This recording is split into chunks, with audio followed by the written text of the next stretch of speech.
Evening, evening, evening all. How are we doing? A up and away, because we're off from Air Yorkshire.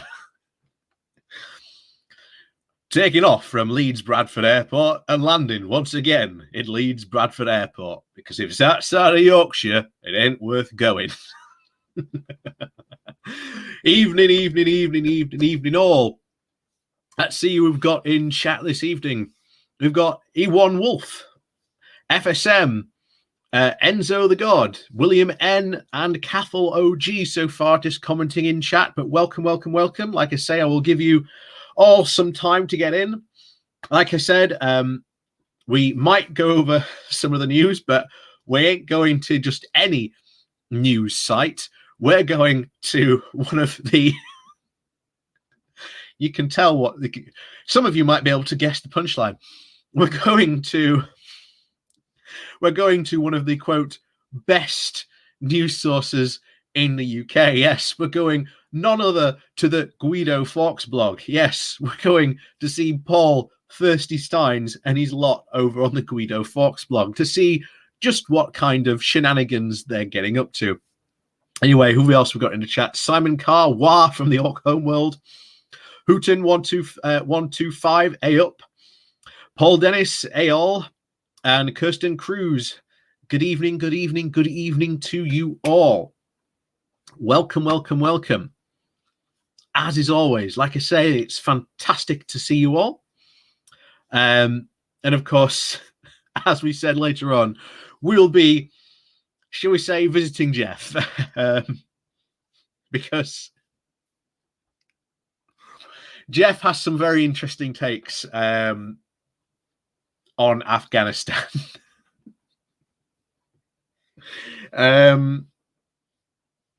So yeah, we'll be seeing some more of Jeff and his fantastical, what can only be described as probably one of the most forthright political minds in the UK.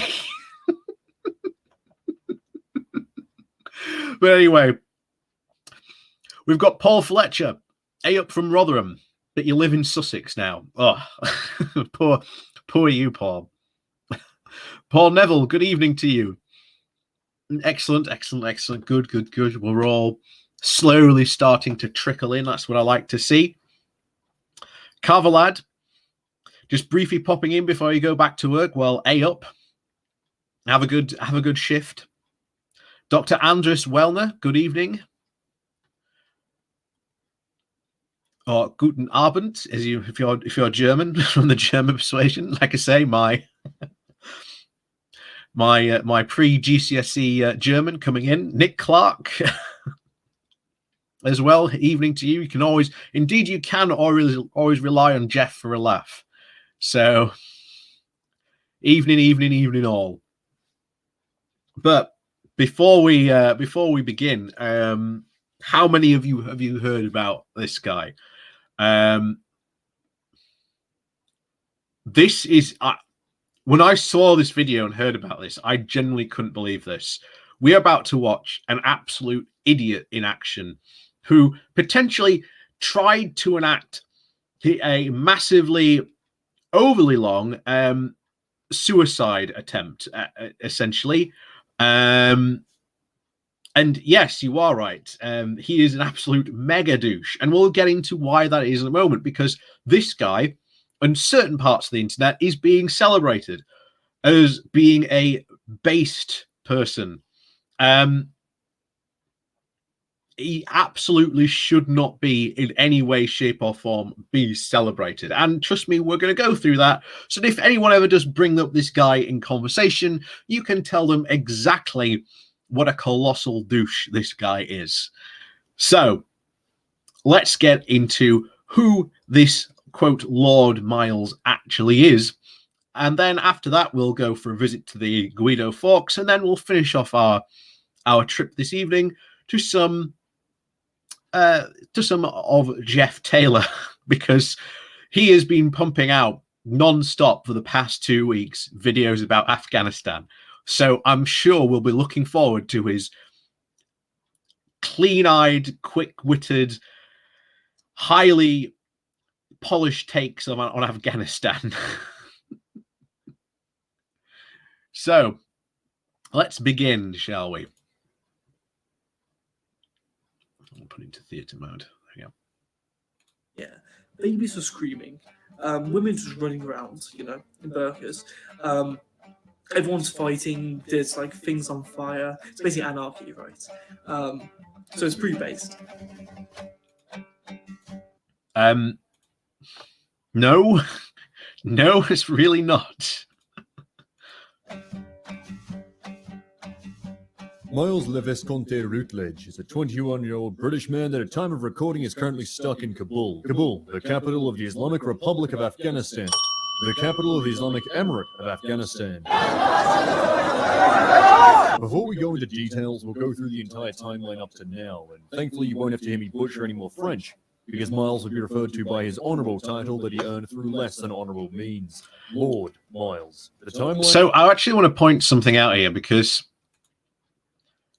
in our bizarre system, as you can see, he's put on an actual documentation that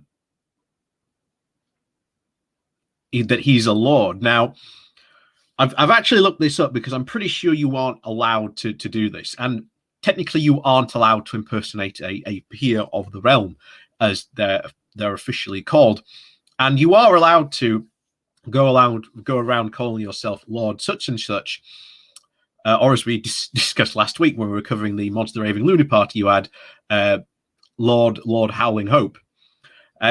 However, if you are not a lord and you do this, I do believe that is illegal, what he has just done there. So with a bit of hope, maybe this guy will have a bit of karmic justice come onto him with this.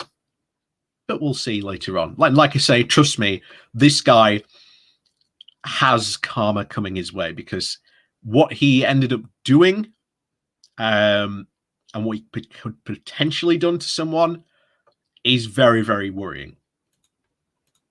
Lord Miles. The timeline begins as far back as the 5th of May, when he first announced on his Facebook that he'd be traveling to Afghanistan. This makes later events even more incredulous, as he timed his arrival almost perfectly for the collapse of the Afghan security forces. Fast forward to 2:01 p.m. on Friday the 13th in August. Afghanistan looked like this, and Miles looked like this.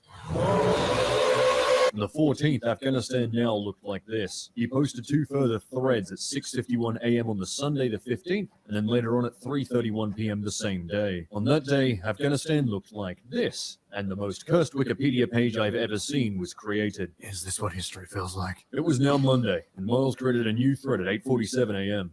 Afghanistan still looks like this, but now Kabul's airport also looks like this. Things were not looking great for our man Miles. All the while he was posting to his Facebook page and tried to live stream to it, then switched to Twitch to stream there, which went on for significantly longer. Most of these posts have been deleted by him now, though. People mostly think in realization that he was handing out a little bit too much information, especially since one piece just straight up tells us the compound he's in.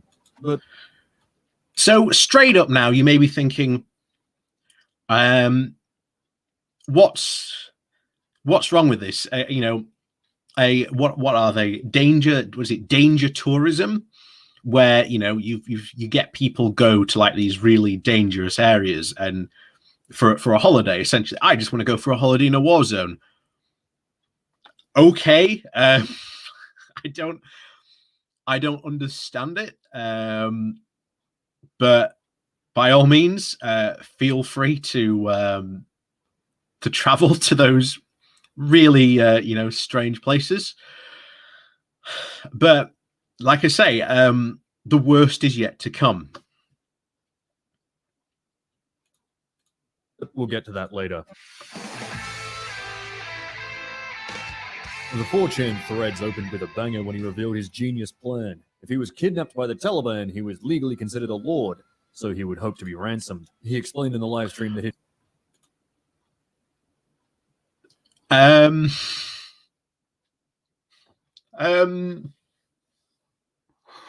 he hoped if he was captured by the Taliban, he would be, quote, legally considered a lord. No, what he is doing is, as people are pointing out, that yes, it is actually illegal for you to do what he has done here. What happens when the Taliban, if this, let's say this guy had been caught by the Taliban, what would have happened? Oh, you're a lord? Well, we're just going to get onto the phone to the British then saying we've caught this lord, and then they just turn, we have no records of this lord.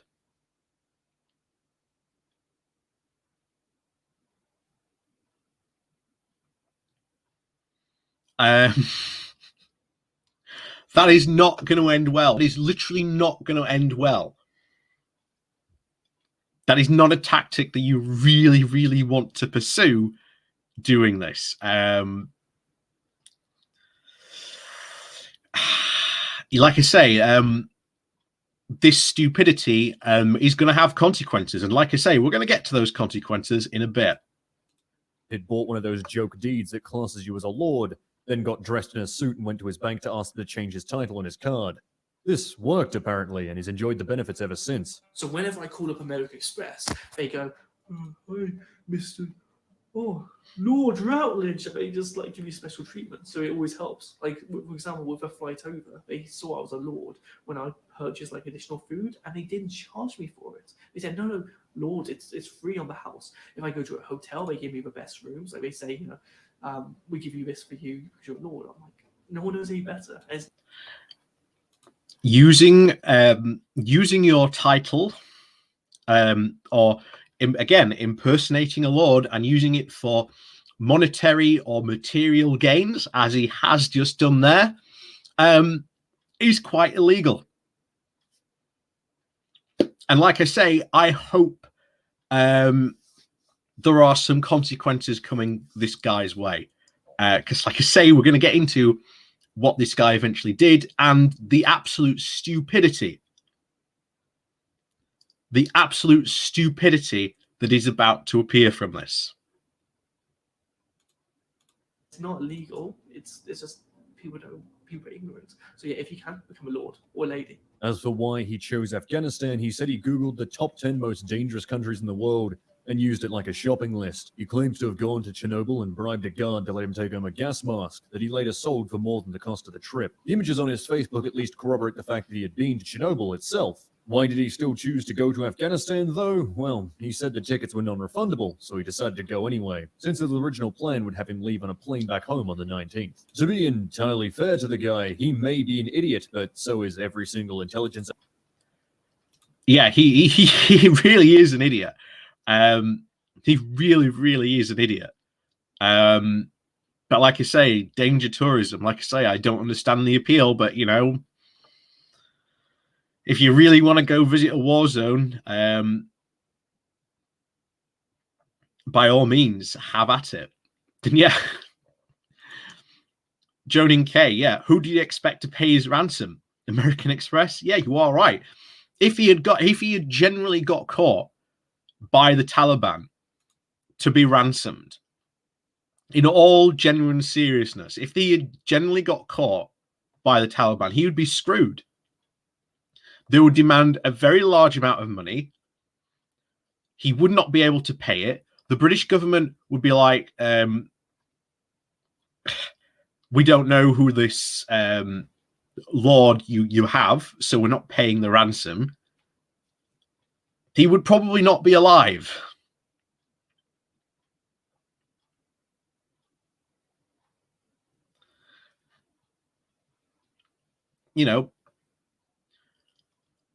And it's not like I don't understand some of the appeal. Like I've said before, I'm a big history buff, and I love my history, and some areas in like the Middle East, Iraq, Syria, very, very big like Crusader state hotspots. There's a ton of castles. There's a load of history out there. A load of like old like pre-Christian ruins and temples out there as well. I generally love to go out there and see them, but there's no way I'm going to go over there. Syria is still a war zone, pretty much. Iraq, I still don't think is like classed as officially safe. So at the moment, there's no way I'm probably going to go over there. But like I say, each to their own. Like I say, if you want to take that risk, then so have it, you know? But unfortunately, it's not just his risk that he put at stake. It's unfortunately other people around him that he's put at risk as well. And like I say, we're about to get into that. Agency, military advisor, and journalist that said Afghanistan would hold for months. He then got banned for doxing himself and came back with the photo. The first thread was mostly law building for Miles, like he's a devout Catholic and then he clogged his hotel's toilet. Remember this, it's important later. The second thread started out much the same. A cheery tone, like, plugging... Why? Like, this is even more ridiculous because you're going to hear a claim he makes later on in the video, and I think he got incredibly lucky. To be honest, I think this is when idiots get lucky, and this guy is certainly an idiot, and he certainly got incredibly lucky, because remember, it's not just the Taliban that are out in Afghanistan. There's also ISIS and Al Qaeda that are out there as well. So he got incredibly lucky. Incredibly lucky.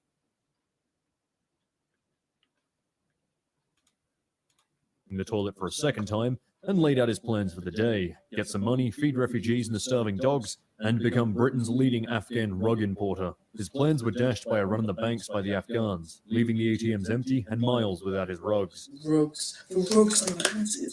We at least got a little look at his first hotel that he referred to as his safe house. Then he went to the top of a hill and... Oh no. I know the world is scary right now, but it's gonna get way. It's worth reading what he posted there.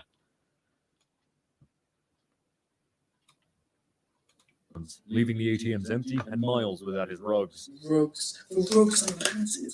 We at least got a little look at his first hotel that he referred to as his safe house. Then he went to the top of a hill and... So this is what he posted. So, hi guys, it's gotten worse. We got to the top of this hill/mountain and saw Taliban forces. We turned around instantly. They are very close. Tried to book a flight out for today, but there are none I can find. The number for the embassy doesn't work or just calls out. I'm driving back to the safe house, gathering my essentials, and will be knocking on the door of the embassy. If I'm stuck here, I'll wait on it until the 19th in my safe house. I'll clear the room so it looks like nobody is living there. I will live in the roof. Now this is just this is just goofing off. I feel no fear though.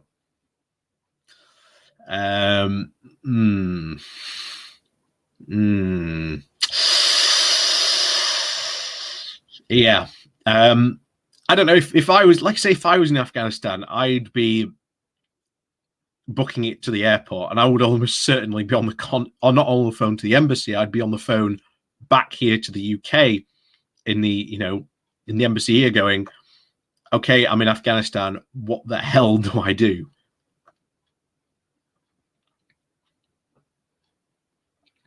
Yeah, and I think that's his name, isn't it? This is the guy who is currently organizing the resistance to the Taliban out in Afghanistan. So yeah, good luck to him and all the conservatives who are coming out of the woodwork saying all these Afghanistan people fleeing, for being cowards. Well, what about this guy who's standing there fighting? Are you going to support this guy?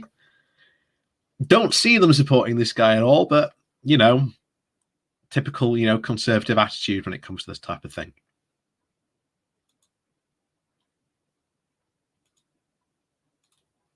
Oh no. I know the world is scary right now, but it's gonna get way worse. Miles began his escape attempts, covering himself. Got into my hotel, heading to the embassy. Covered myself in a burqa so they couldn't tell I was a white guy. Embassy closed, so I walked almost an hour to the airport. Took off the burqa, walked halfway, and I'm wearing a headscarf. Trying to find the British ambassadors.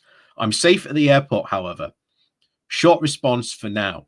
Only essential talk. Will update with time. Jesus hath saved me, I hope. I will either die a man or leave here with giant balls. Hee hee.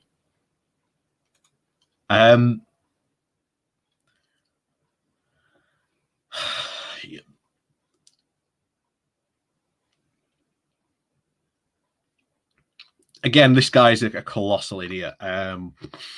Colossal idiot. And trust me, it's about to get way worse. Himself in a burqa until he switched to a headscarf. He found another British national and arrived at the airport only to find there were no flights, leading to a line that had been quoted in nearly every article about the man. Miles says he saw the Taliban enter the airport and he left, headed back to the safe house. This was his... Why would you leave the airport?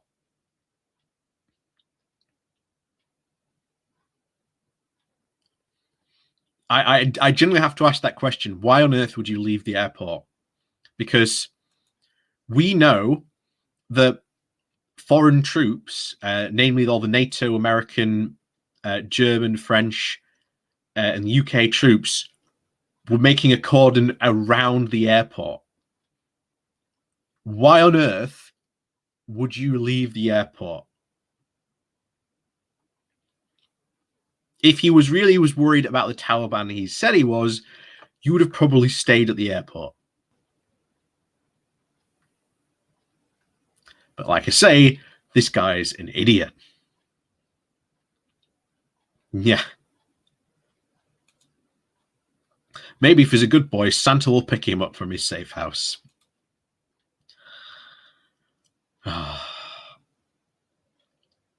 Yeah. You're all right, dude, at the moment. Yeah.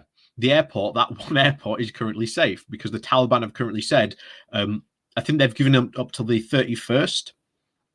And then we don't know what's going to happen after the 31st.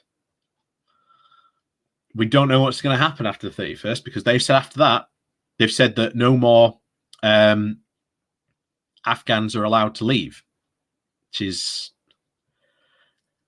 could signal some bad things about to happen in that country, if that's the case. Bad things indeed. His last message in the second thread and was posted at 3:04 p.m. on the Sunday. Miles returned just half an hour later with the third thread, stating that he had found the hidden international resistance place. This turned out to... Remember, he's just described it as the hidden international resistance place. If you were paying any attention to the beginning of this video, he showed off the location for that.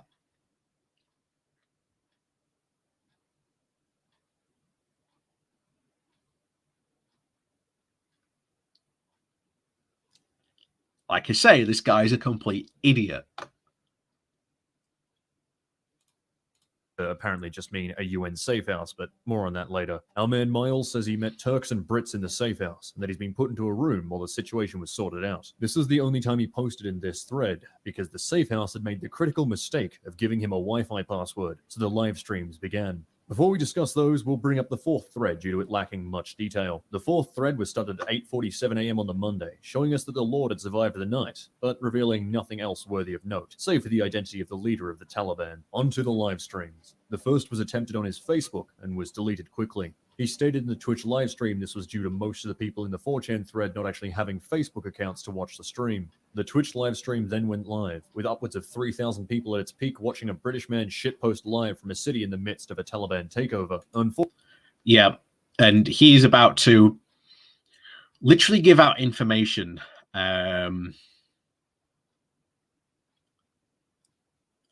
about this place and what he does.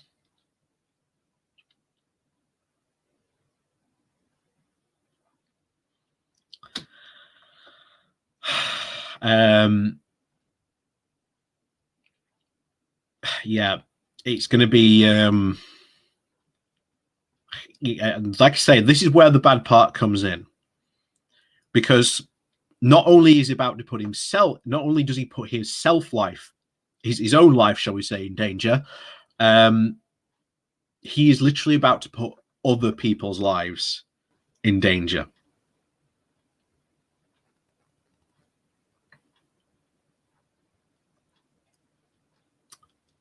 This is where it gets bad. This is where it gets bad. And he puts out this information just without a second thought. Why? Because he's being an edgy teenager on the internet. And like I say, I've said this before, edgelords like this guy, you have to one-up yourself after this. I guarantee you this idiot will be in the news in a couple of months' time for doing something else. Or he'll be in the news next year where he'll go somewhere else.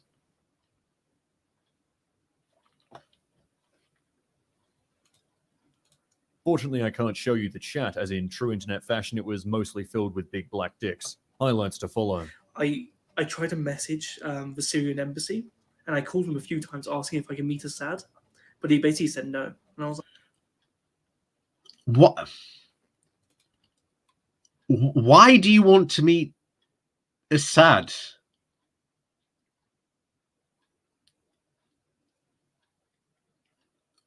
Why do you want to meet him? He's a dictator. That to me sends some very uneasy vibes. You know, this is like when I was talking with Count Dankula. Was it last year? And he came out and said, yeah, he's a fan of Viktor Orban. You know, autocratic dictator practically of Hungary at this point. You know, yeah, that's sending out some very weird vibes. Yeah, that's sending out some very weird vibes, that. I was like, okay, I'll go Afghanistan then. Do you remember me saying on the thread that I clogged the toilet? I never got to unclog it. So there's a massive shit left somewhere of the Taliban to go and uncover.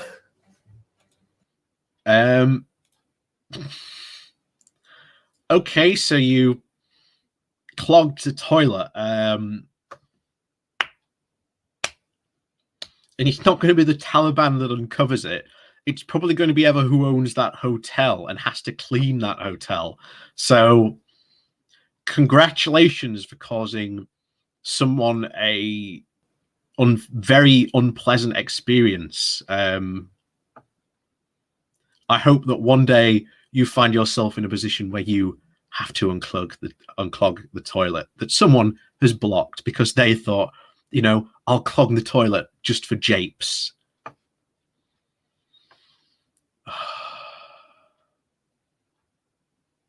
Yeah, like I say, this guy is, you know, clearly, as we've said before, Britain is not sending its best in terms of tourism. This guy clearly isn't the best. Oh, it's better. Are you able to get out? We're not too sure yet. Basically, there's Americans, there's Russians, there's basically everyone here. So I'm a physics student at Loughborough University. Best uni out there, excellent people.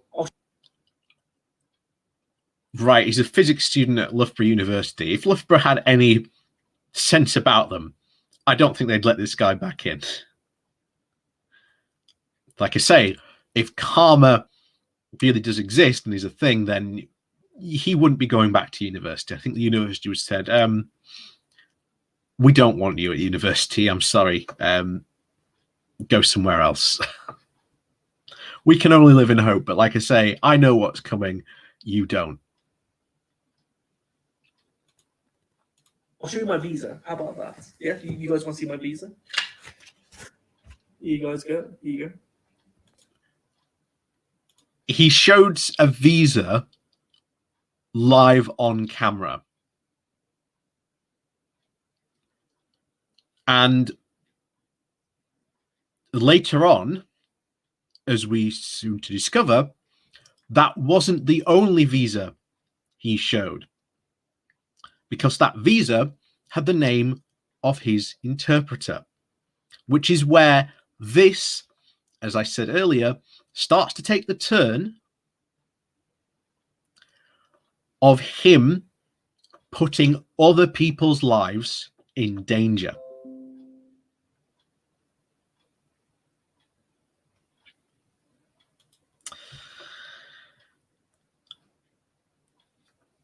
This is not about to get good. this is not about to get good at all. And this guy's a complete idiot. And like I said, if karma really does exist, then this guy deserves an absolute walloping. And yeah, you are right there. Yeah, I thought university was meant to be people for intelligence. Apparently not, especially when this guy can apparently go. But even then, if you think about this, this guy is definitely privileged, because we saw his flight itinerary right at the beginning, flying through several countries to get to Afghanistan. This guy definitely to me comes from privileged. He's definitely not a lord, but I definitely think his parents are somewhat wealthy and, you know, have spoilt this child somewhat.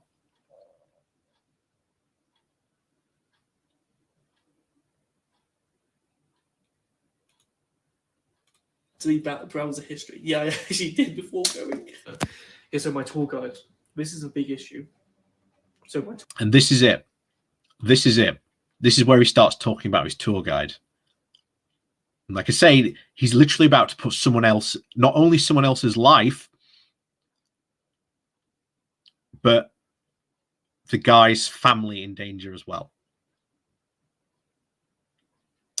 And like I say, this is where it stops being laugh at the idiot to what the hell.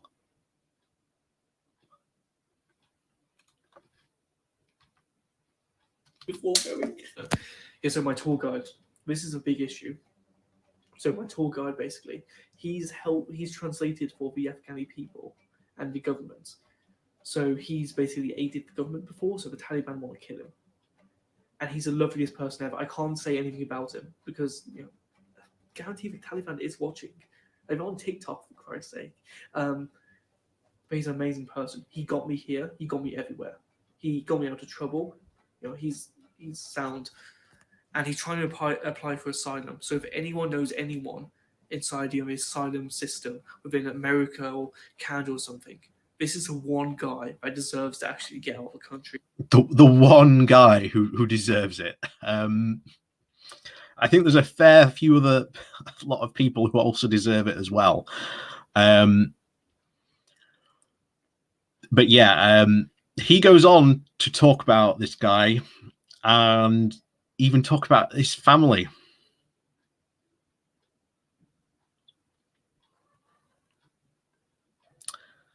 Yeah. So that's an unfortunate thing that he did. To get asylum. He speaks really good English. He's very pleasant. Like, he could have abandoned me. He has a family. So as you can see, the guy who did this video and edited this footage together about this idiot here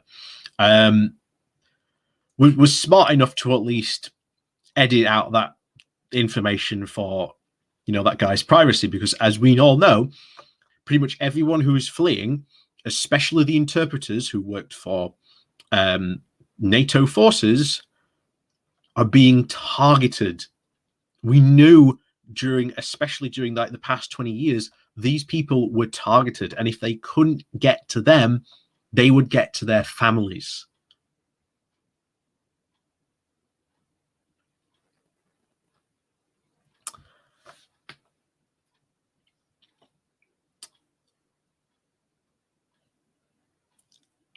And we can only hope that guy got out, because like I say, if you think this is bad, what he did here, it's about to get worse.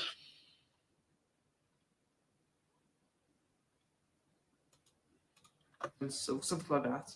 He could have just went, "Oh, right, I've got your money now," but he didn't. I still haven't paid him everything yet because the ATMs were down. Is your girlfriend red pilled? She's Catholic. Please film power socket. So I'll find power socket. 1 sec. Let me just go my camera. I'm going to transport you guys around. That's the power socket. I have to have a military evac. So like, there's loads of helicopters overhead. Oh.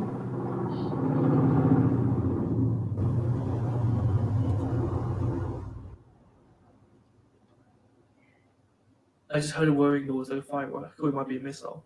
How have the locals treated you? Very good, actually. I've had like handshakes. I've shaken the hands of the Taliban. Like, you know what I mean? Airport, yeah. I've got the airport here, and then the Taliban were rolling in. So I was leaving depressed, thinking, oh, no flights. And then because there was 3 convoys with like, you know, machine guns, the Taliban were there, and I just walk in between them, or in between their, you know, their cars with a cross on. We make eye contact. I kind of just nod at them, and then because they're driving towards me, I just put my hand out on their car and just stop them, and then they stop for me and let me pass. Change your category on Twitch, just chatting.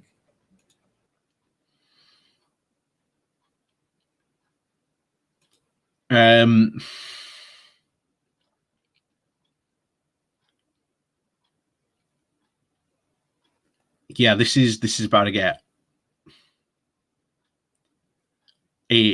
get crazy. But dude, you are right. There are some stuff going around that says he was high at the time during this. So, but even then, that's no excuse. Like I say, he's put a guy and his family in danger for doing this.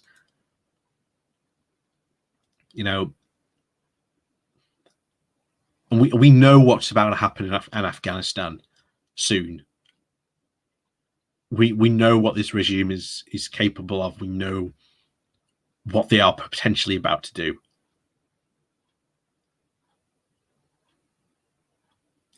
And this guy just did it for the jokes, did it for the laugh.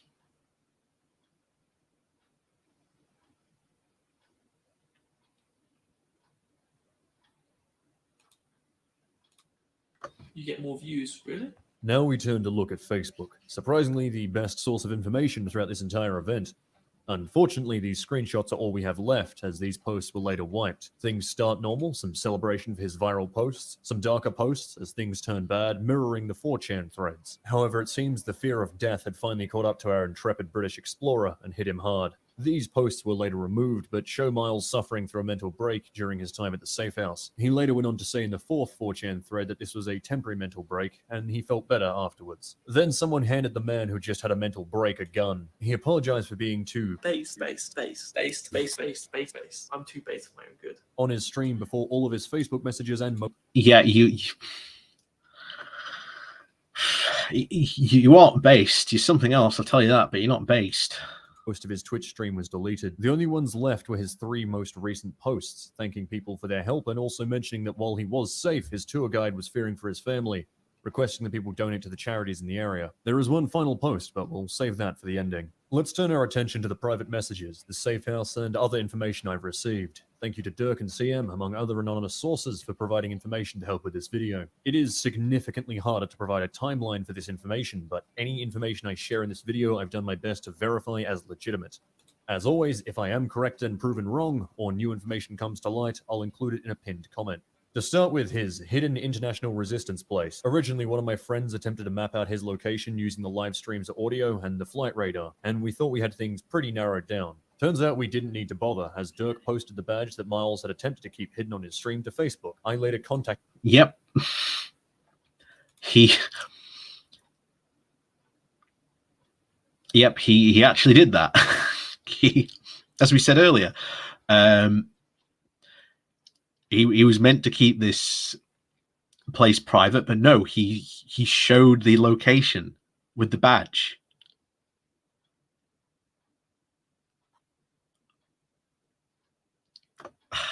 Like I say, this guy's a moron.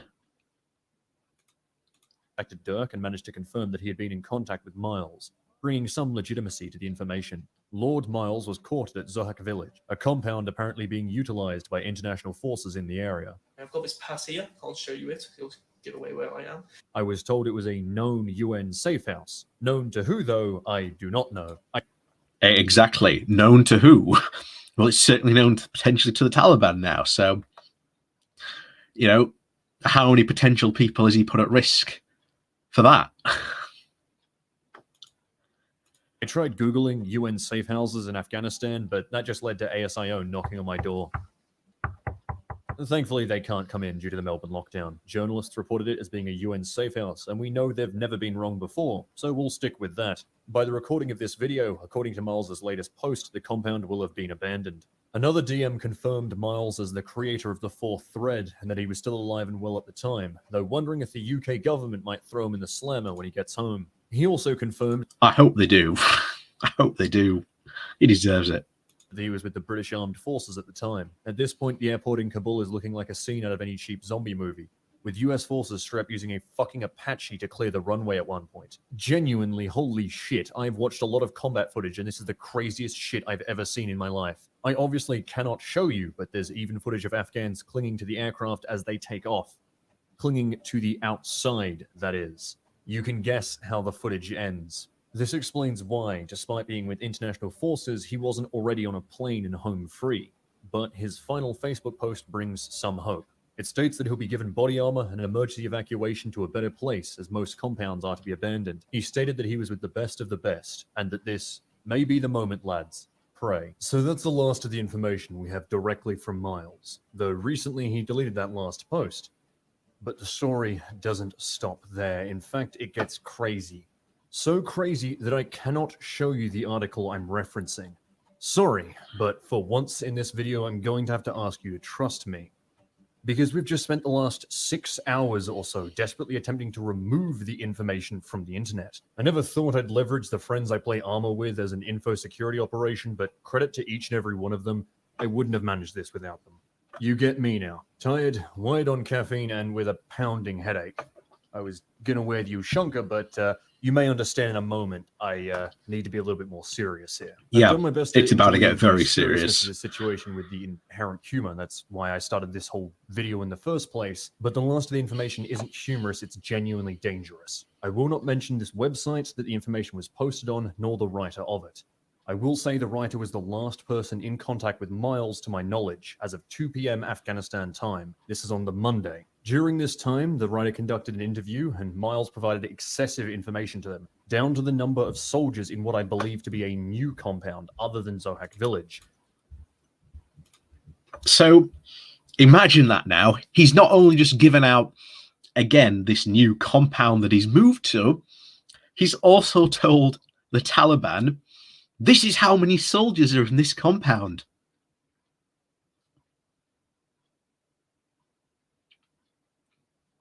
Like I said earlier,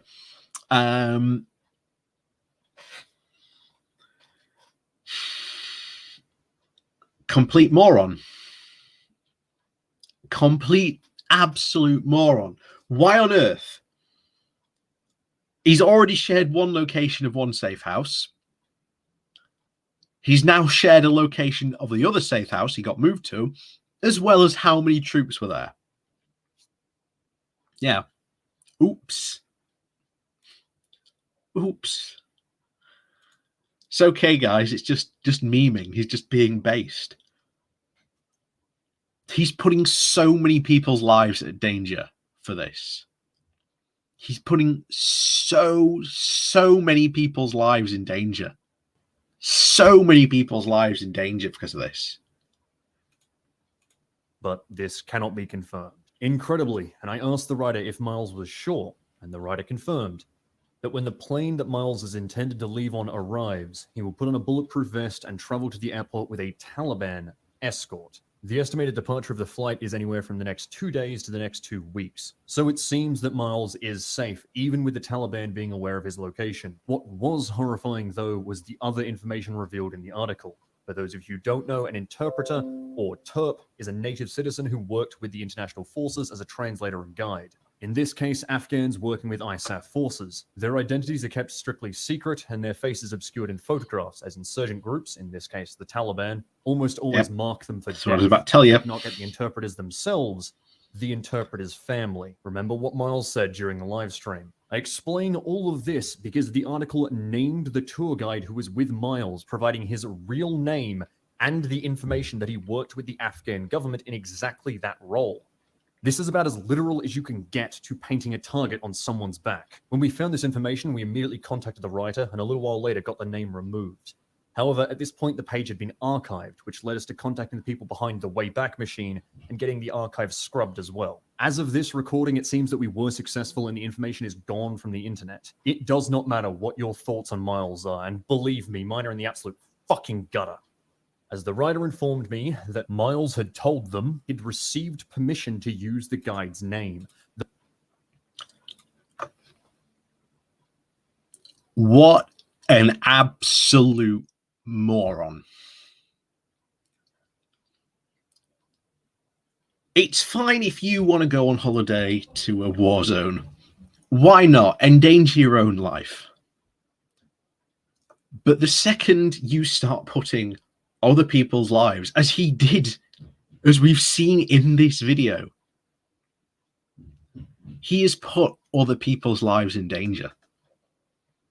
And he's put one man and his entire family potentially in danger. And we've only got to hope that his stupidity doesn't lead to bad consequences for that guy and his family.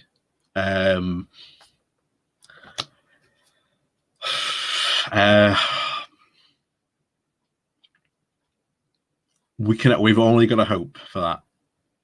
We've only got to hope for that.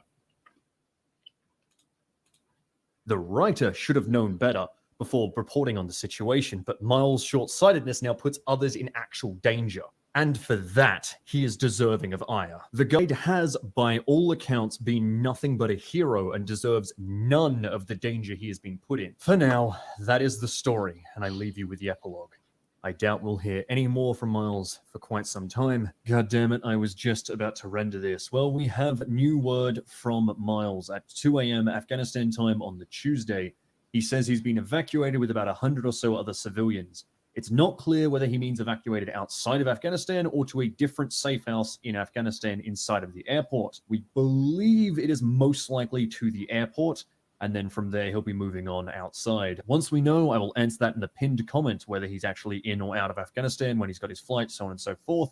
But for now, the video actually needs to start rendering, and he doesn't seem to be answering any questions on his Facebook page. Regardless, the guy seems safe. He's with civilians, he's with the military, he'll be fine. I can only hope that his tour guide is just as safe. If we do, it'll be in the pinned comment, or God forbid he actually gives me enough to do a second video and I just want to sleep. Let's wrap this up. Do I think it's real? Absolutely. Beyond the simple stuff like 4chan getting him to perform Yeah, sorry, this guy's an absolute idiot. for them or writing his name. Yeah, this guy's an absolute moron.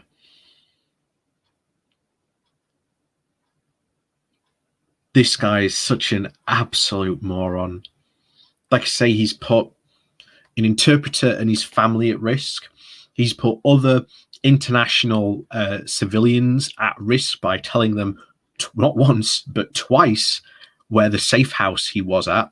And at the second one, telling them how many troops were stationed at that safe house. And then he gave a journalist permission to use the interpreter's real name.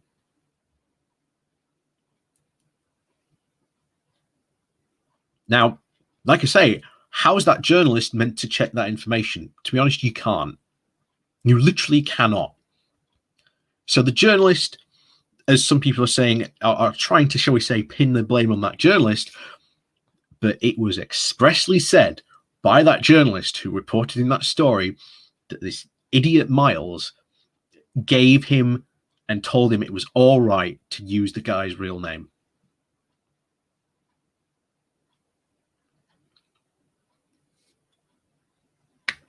He's a moron. He's an absolute moron. I don't see how you can cut this any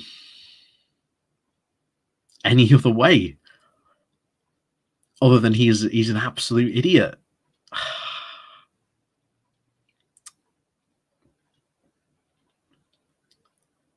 But yeah, wow.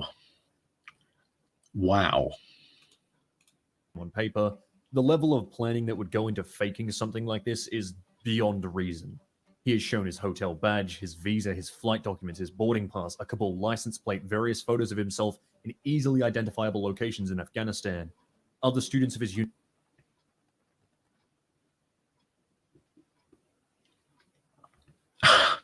And then this is where it gets real. This was a post by another student at his university. So get ready. This is where it becomes even more dangerous and ridiculous. So this guy says, I am another Loughborough University student, so my knowledge of Miles Rutledge, I think that's how you say it, is probably better than most here. The guy is a proper psychopath and a massive attention seeker. This story is very much real and very much his style. And the idea that he's been abandoned by the British Embassy is nothing more than his own fault. He persistently refused to leave across the last couple of days, and because he believed Kabul would be safe. Despite numerous warnings, he was constantly downplaying the entire situation and danger he was in, even calling it tame just a couple of days ago, only for the entire situation to literally blow up in his face. He's already relatively well known on the Loughborough University campus for the quote anonymous confession page he hosts, both for good and bad reasons. He was also thrown out of his hall chat before freshers even began in 2018 because of anti-Semitic posts on a messenger group chat for his hall.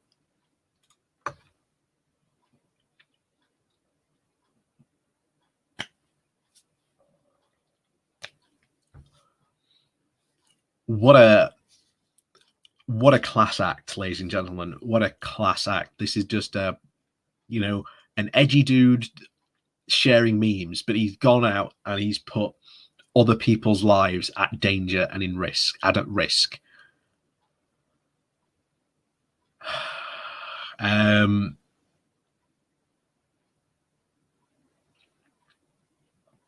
What an absolute moron.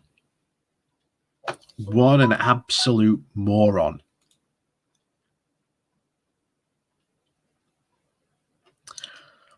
So Miles had a terrible upbringing. I think that's a big part of that shaped the person that he is today. But I have absolutely no sympathy whatsoever for as a fellow Loughborough student. He had many, many opportunities to get out of Afghanistan earlier than he did. And I'm going to upload a bunch of screenshots that I took, both for his feed and Loughborough University's C&D's feed, his page, and then upload them to Imgur for those interested.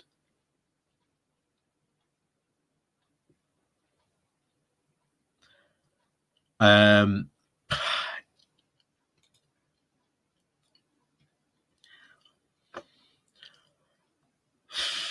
think that says it all. That says it all.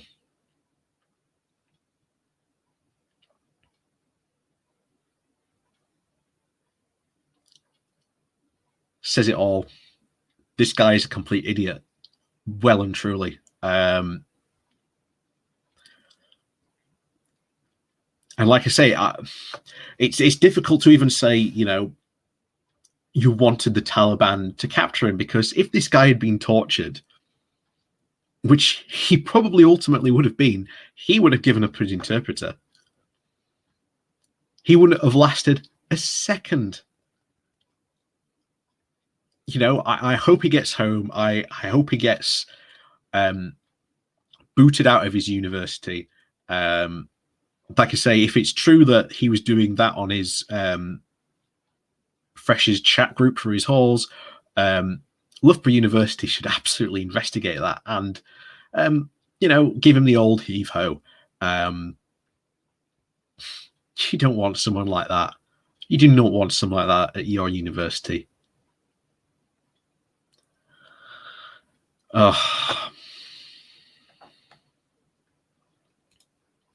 University have identified him, most of them hating his guts, and I've even spoken with others that know him. Above all else, the thing that makes me believe this the most is that the media and the embassy and government officials in charge of making sure he gets out of the country and not onto, whatever's going to replace LiveLeak have had plenty of time to look into this by now. If Miles didn't actually exist in Kabul, the embassy that is getting flooded with calls from people telling them to help him would have put out a statement saying that he's lying, especially since he's apparently alongside British soldiers right now. That sort of thing is rather easy to confirm or deny, but all the same, this is a rapidly developing story and I may be wrong. If I am, then I must say it's the most elaborate and impressive prank I've seen in my life, but I doubt it. For now, all we can hope is that the plane our Lord has boarded will get home safe and sound. No one cared who I was till I put on the mask. Now, people may wonder what I think. You shouldn't. This video is just meant to summarize the crazy events of the last few days. He's an idiot.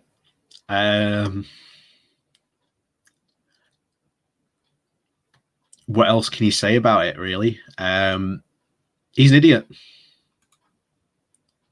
Well and truly.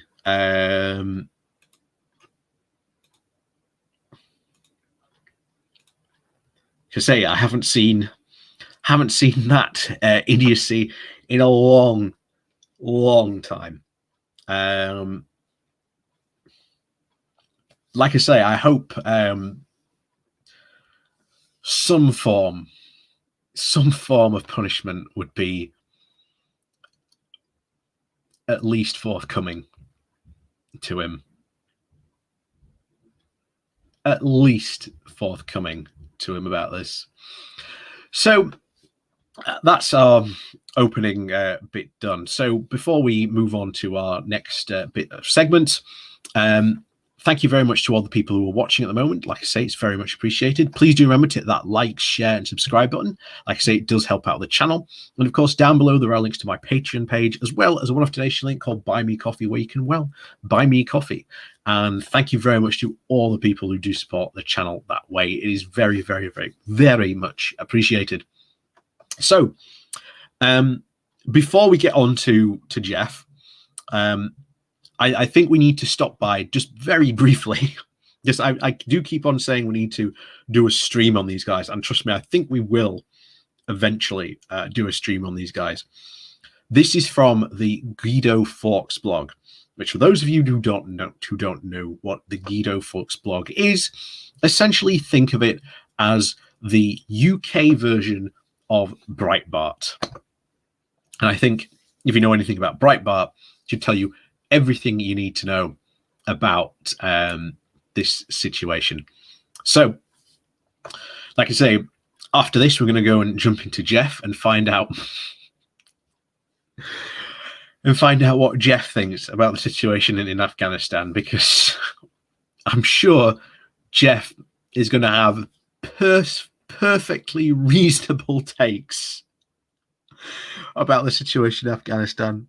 I am seriously dreading watching those videos. I am dreading watching these videos. Really am.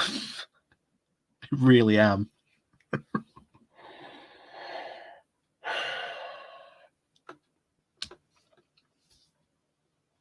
So, like I say, before we go on to Jeff, let's see what Paul Thirsty Steins has to say over on the Guido Fawkes, because as you already may know, if you have been following the shambles that is Brexit, we are experiencing some quite severe supply shortages. And remember, come the beginning of October, checks will start at the UK side of the border, meaning these shortages are about to get a whole lot worse, because we've been covering this for quite a while.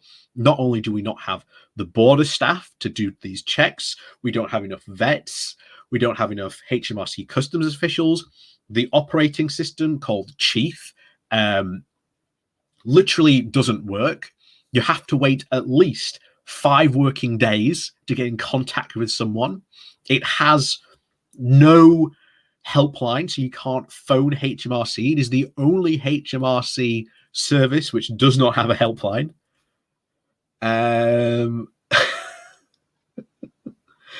It's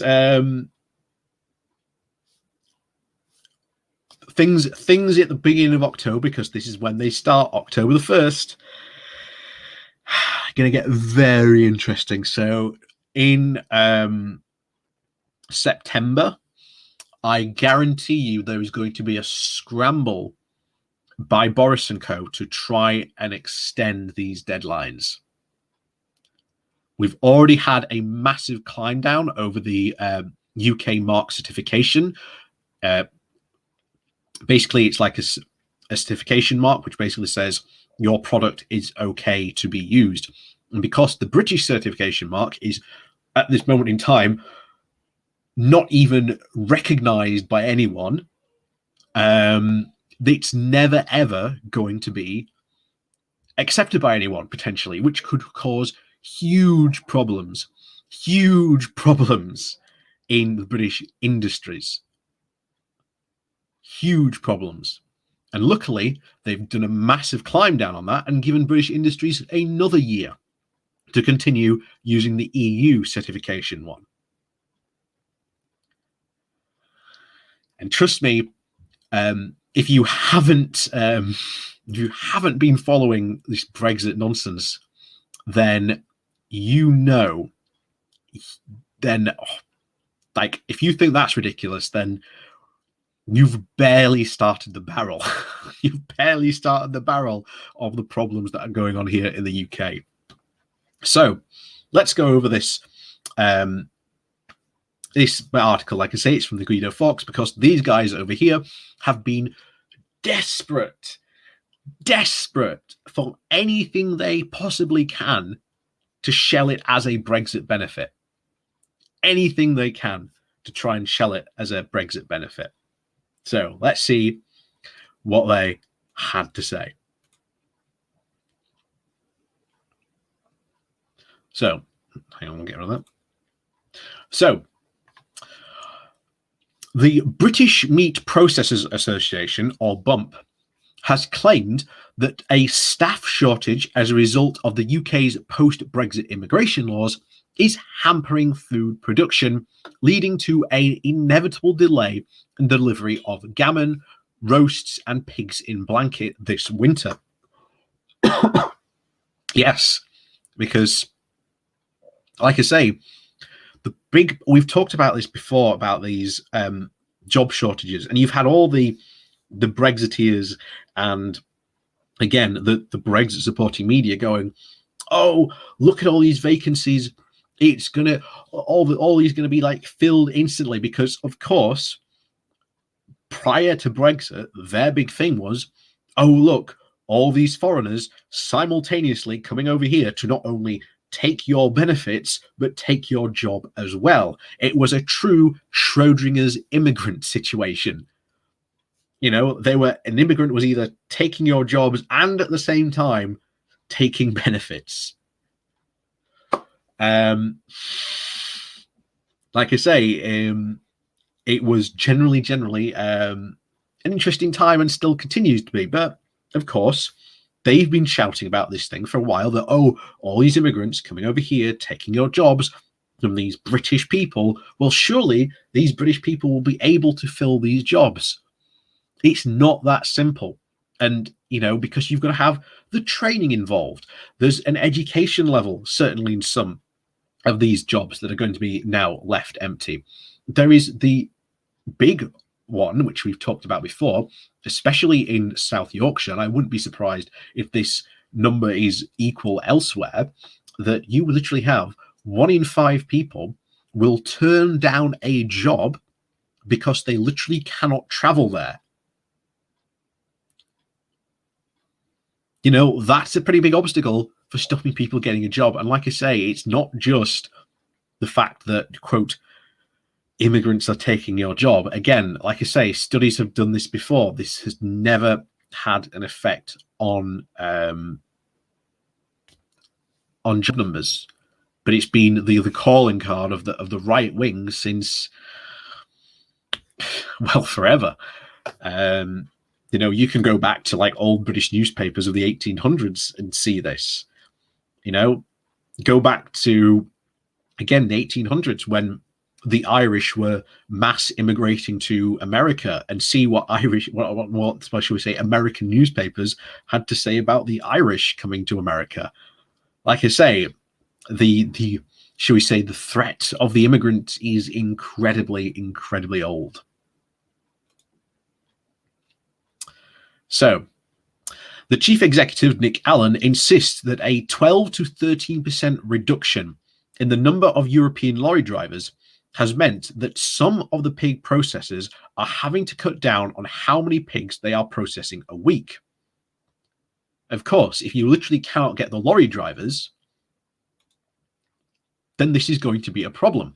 And you may remember a couple of weeks ago, I said there is a problem at some of the of these farms in the like the logistic bottleneck that this is creating, that there are literally too many pigs at these waiting stations, waiting to be picked up and taken to the slaughterhouse, and this is going to cause a problem, because normally what happens in this situation, luckily we have quite good hygiene standards, but you never know, situations like this, the animals can tend to get ill, and if we're really lucky, the illness jumps to humans, which is, again, of course, what happened with COVID-19.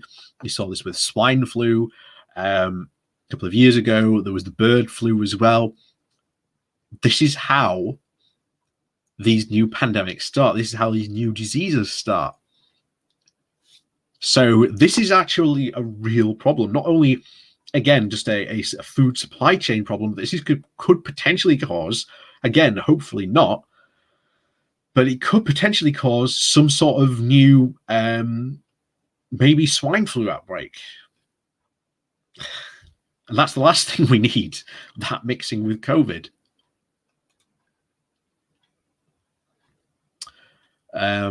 Total receipts, which he says will have knock-on effects for winter supplies, because it's more difficult to time the supply of pigs in the same way you can for the Christmas turkeys.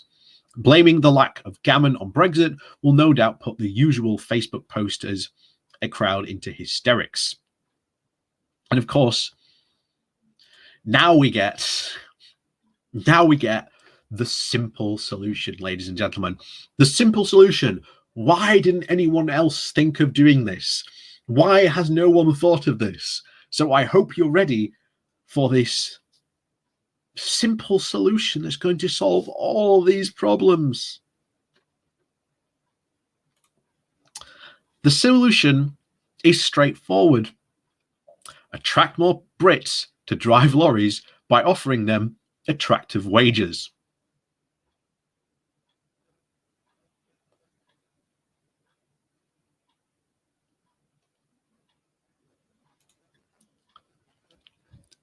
It's not that simple. It is literally not that simple, Paul.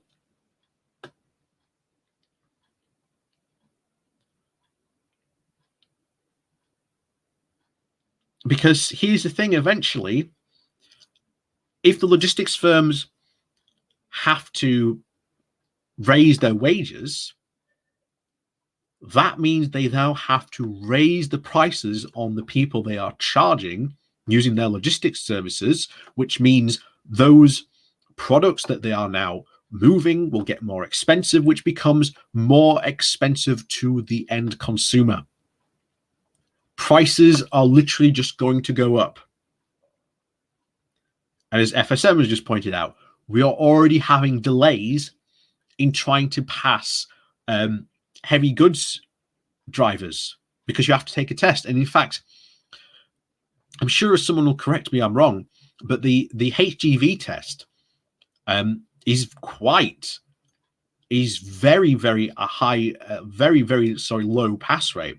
I think that about 40% of people who take it actually fail. That is quite a high failure rate. It is quite a strenuous test, because obviously HGV drivers, they're all over the motorway, they're all over the, and if they have a crash or they have an accident or something like that, that can be a big accident. That can be a very, very big accident. So you've obviously got to make sure that these people are trained and ready to do the job. So I'm at least glad that there is a, shall we say, a high failure rate in this, because at least it shows that they are being very stringent about this. And it also brings on to another problem, because What if then you're already a HGV driver? If you're already a driver and you see another company is offering higher wages, then you're just going to move to that other company.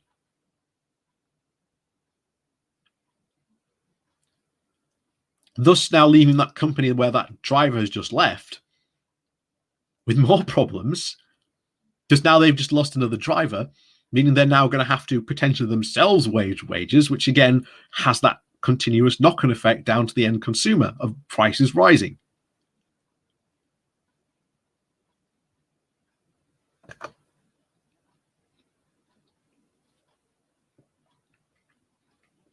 So this is not a simple solution just to raise wages.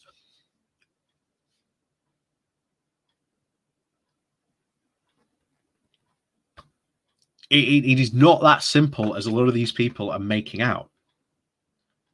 And like I say, being a HGV driver is quite an antisocial job, because you are literally told, okay, take this from like the south of England, drive this lorry from maybe like, I don't know, Sheffield, go to Hull to pick up this delivery, and then, I don't know, take it to Newcastle and then drive home. How long is that going to take you? Like I say, they're not, again, being a HGV driver is not known as being, shall we say, a very desirable job that people want. Just going to say it because it isn't, you know. Like I say, a lot of these people in a couple of months' time are going to start shouting at about people, about Britons being lazy, not taking these jobs. We already know they're not, that's coming, because it was built into Britannia Unchained. Dominic Raab and the rest of the, shall we say, the 12, even Liz Truss, Kersey Kwarteng, Priti Patel, the opening of that book calls British workers the most laziest in the world because they are protected by too many rights. So when that starts happening, they'll start to lower workers' rights. So that's going to be fun. That's going to be very fun when that starts to happen.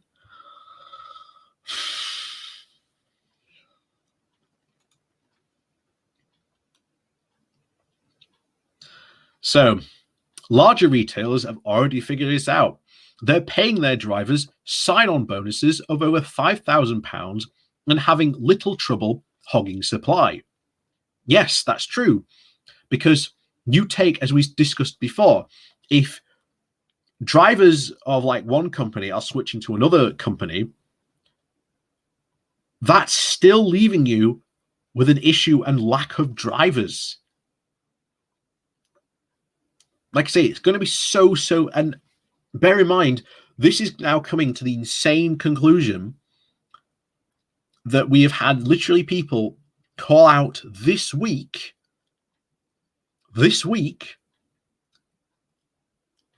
call for us to start using prison labor in slaughterhouses.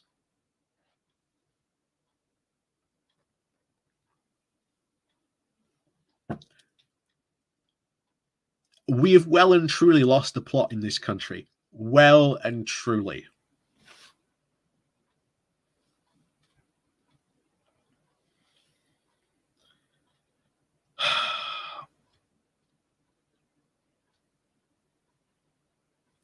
Well and truly lost the plot in this country. So they have no trouble hogging supply. This is a bug of Brexit. It's a feature. Or at least they hope it is. I'm going to tell you now, this is not a feature. This is permanent. It's just exactly like the teething problems we heard at the start back of January, which are still causing problems. And come October, with the new checks coming in on the British side, that's going to cause even more problems.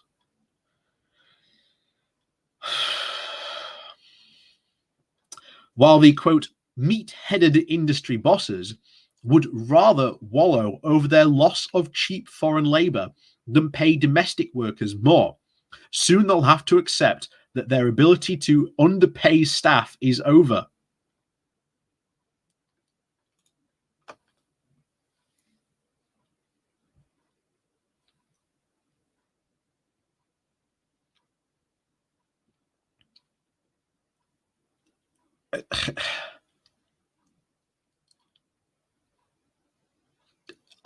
I have to generally wonder,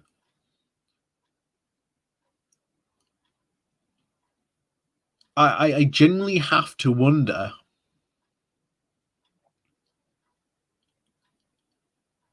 if these people know about the thing that we have in this country called the minimum wage, because it ensures that at least people are paid at least a certain level of pay. Now, if you are saying that companies aren't paying their workers enough, then there are two sections at this. There are two sections at this, both of which the guys at the Guido Fawkes blog are never, ever in a month of Sundays going to endorse. The first one, of course, is maybe join a union and start agitating for more wages.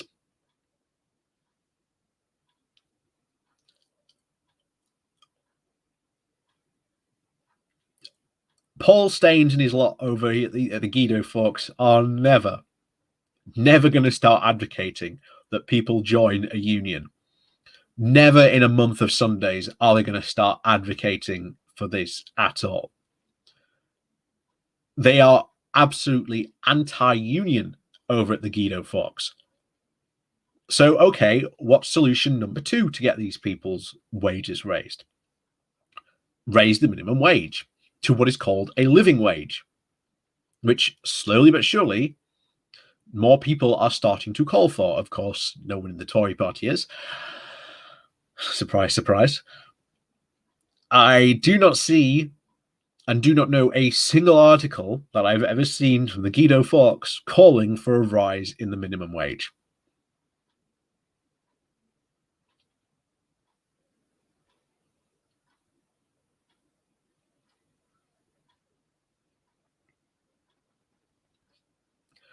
So I am genuinely looking forward to autumn. Not only are we going to get the October crisis, but we are also going to get the autumn budget. And the autumn budget is going to contain a lot of austerity. We already know that there is a 7% budget cut coming for all departments in the next budget. What other budget cuts is Rishi Sunak going to cut? I tell you now, a lot of people are not going to be very, very happy.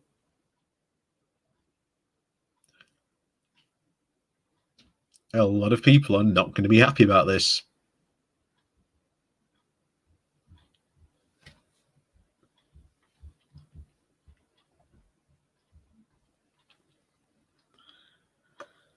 But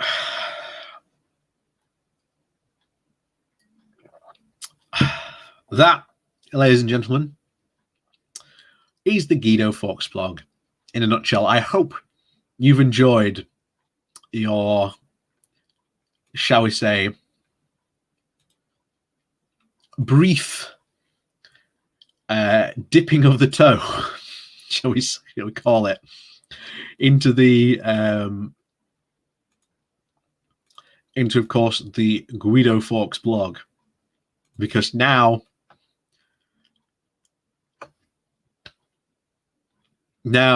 here we are, ladies and gentlemen, Jeff Taylor.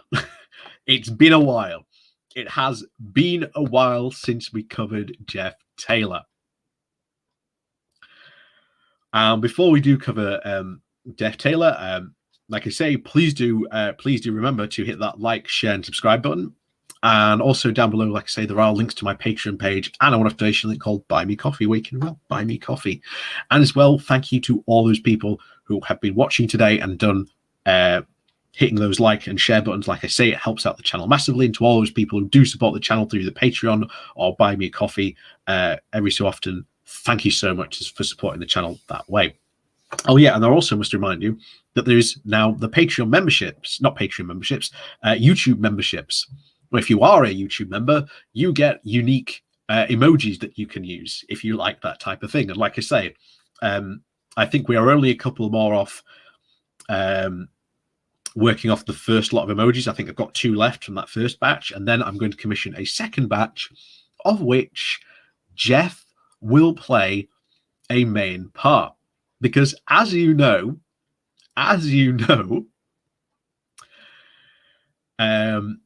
Jeff made a mug, and we are going to see if we can try and get that perfect egg shape of Jeff's head to be on the mug. I think that will be quite fun. So, as Alexander is right, time for protective gear. So, heads, so you know, helmets on, bodyproof armor on, because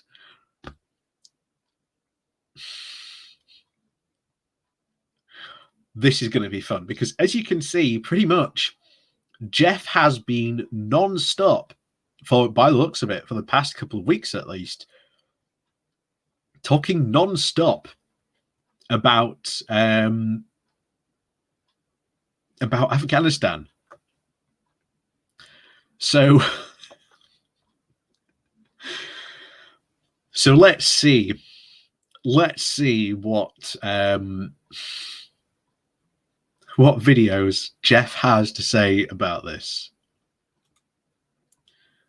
And oh, actually, let me just see if I can reload this. He might have released a new one. Let's see. Yep. Yes, there it is. There it is. 1 hour ago, Jeff released this very video. Joe Biden versus the world. Joe Biden sinks to a new low. Let's sit and watch this, shall we? Oh,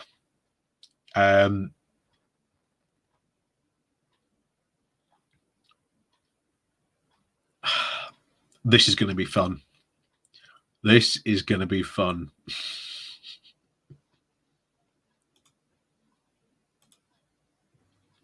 Hello there.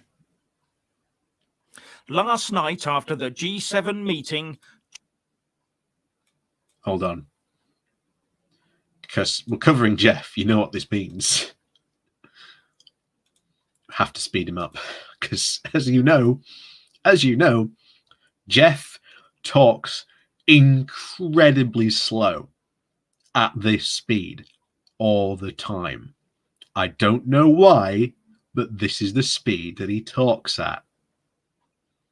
And it's really, really slow and annoying. So we've sped him up. So we'll find out what Jeff's got to say on this, as apparently Joe Biden sinks to a new low. Hello there. Last night after the G7 meeting, Joe Biden made a statement of betrayal and put the US firmly first.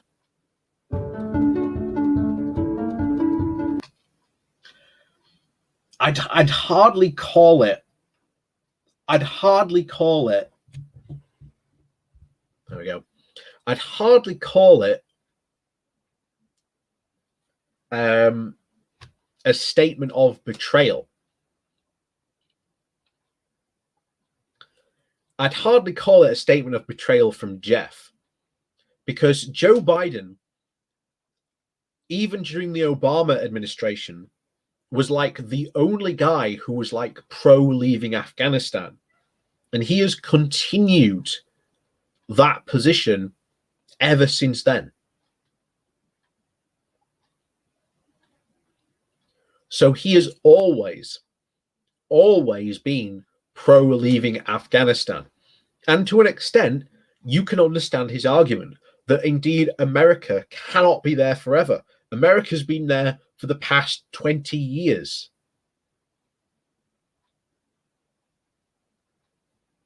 So, how long should America stay there? Another 20 years? Another 10 years? 30 years? 40 years? They cannot stay indefinitely. And if, you want to put this down to a failure, not only, again, you are right, the withdrawal here is a failure from Joe Biden. The way in this was absolutely just rushed through was a failure. This was a failure of the Trump administration because they negotiated with the Taliban, releasing over 5,000 fighters. And the guy who is the currently new leader of Afghanistan is one of the guys that they released. And Donald Trump, again, bears responsibility because Trump did nothing in Afghanistan. At least in the Obama administration, there was a surge to increase troop numbers in Afghanistan, which did have a positive effect in that it lowered and reduced Taliban numbers because they were there more able to combat it. And of course, eventually this gets all the way back to Bush. There was no plan once they got in there and won. And ultimately, this was a coalition task force, arrangement. Ultimately, this was NATO partially, but this was very much a coalition-led job. So no one country, ends up bearing the responsibility in this, but America does indeed bear all the responsibility. And especially Tony Blair, he does bear some responsibility. But if you were to say at the moment which British people bear the most responsibility for the mess going on in Afghanistan, it's Boris and Rab.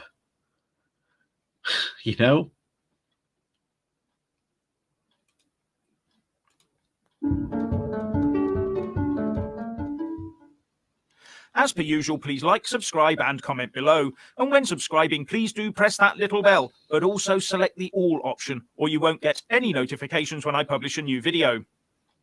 With the fate of millions in Afghanistan at stake, as well as the fate of many thousand that put their lives at risk to help the US efforts in that country for 20 years, Biden the betrayer last night decided to put them at the back of the queue. I wonder if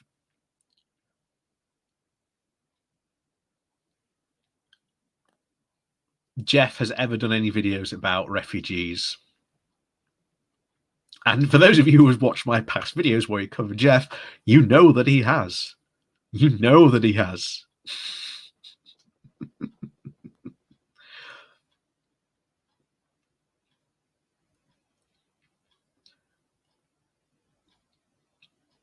So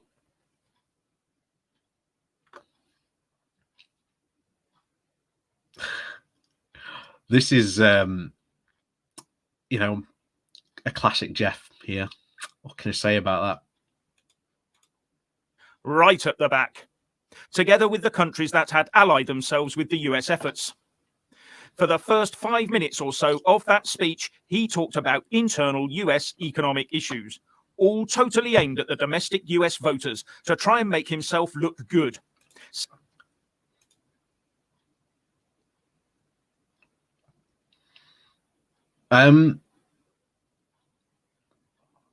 Yes. You what?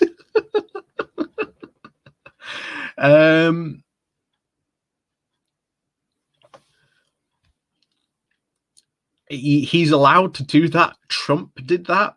Remember when he was talking about North Korea and then he'd ramble off into talking about domestic affairs or something like that. Just because, like, a president or even Boris was to, like, talk about, I don't know, more guff about leveling up the North, and then went on to talk about Afghanistan or something like that, doesn't mean that he's, you know, betrayed the rest of the coalition or America. Or I'm lost with that argument there, Jeff. I really am. I don't see that. I don't see that at all. Nope. Saying things like, economic growth is up to the fastest it's been, the fastest rate in 40 years, and unemployment is coming down. Not Jeff is really, really stretching here. He is really stretching here. This is insane. He is stretching. He is stretching here. You can literally see his hands literally out there trying to stretch for him. Not surprising, given the globe is emerging from the worst effects of the political decisions taken to shut the economies down in the face of this pandemic. And he also said, my goal is to build an economy from the bottom up and the middle out, not just the top down.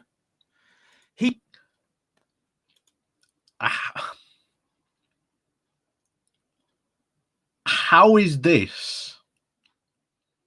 How is this Joe Biden talking about America's economy betraying the people of Afghanistan and their coalition partners?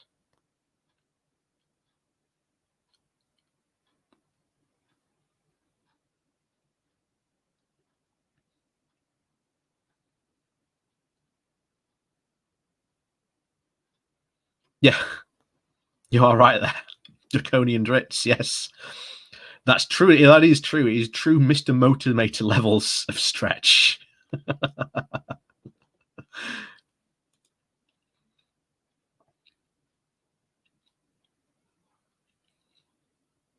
Yeah, you are right there, B-Love.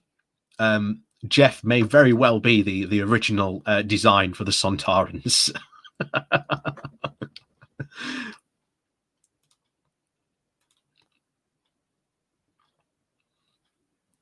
But yeah,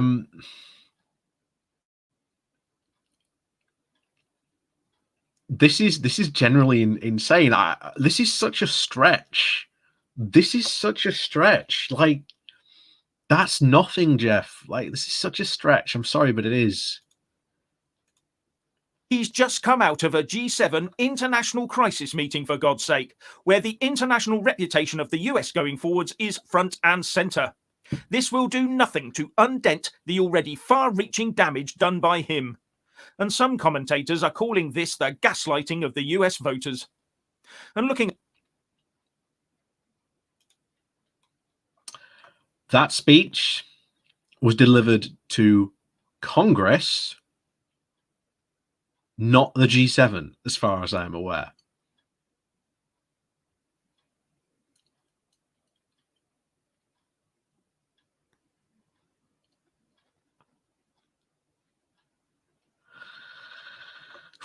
I had forgotten how tough it was watching a Jeff video. I really have forgotten how tough it is to watch a Jeff video. At Biden's handling of the Afghanistan issue, you have to wonder if the US economic recovery is more despite Biden and his policies than because of them.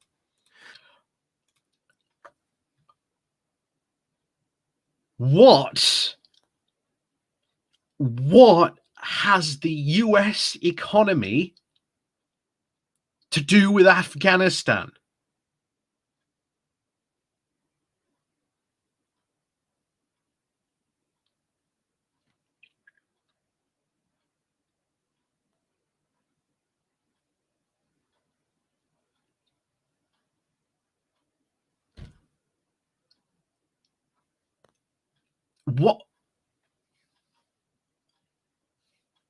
what's it got to do, Jeff? You've got to provide a connection here, Jeff. You can't just say Joe Biden talking about the US economy and how it's recovering is bad. Question mark, question mark, question mark, Afghanistan. That's literally where I feel like we're watching here at the moment. We are literally watching that play out.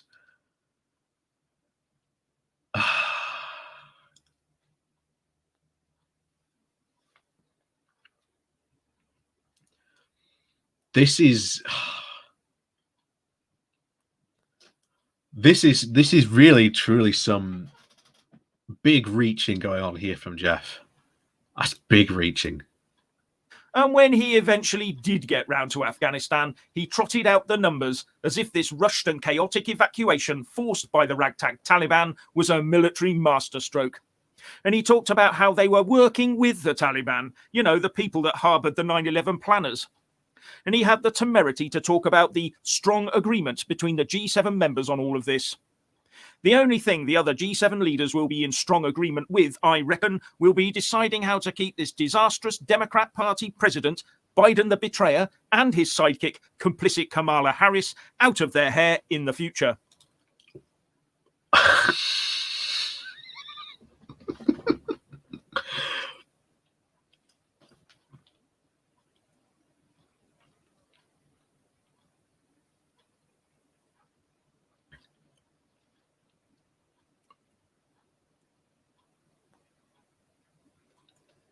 I am generally shocked. You can tell it's been a long time since we covered Jeff, because I am generally shocked with this. I am genuinely shocked by the level that is going on here.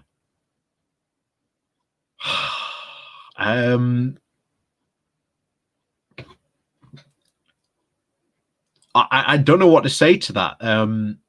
This is so ridiculous. I mean, yeah, again, draconic Dritz. You know, Trump was talking to Afghanistan, to the Taliban. Trump let out over 5,000 prisoners who were Taliban members. He put pressure on Pakistan to release them. Are you angry at that, Jeff? Oh my.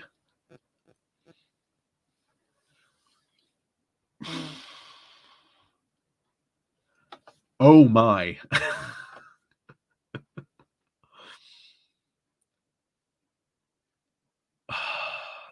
This is really something special. You know what? In terms of like bad Jeff videos, this is like up there. This is up there.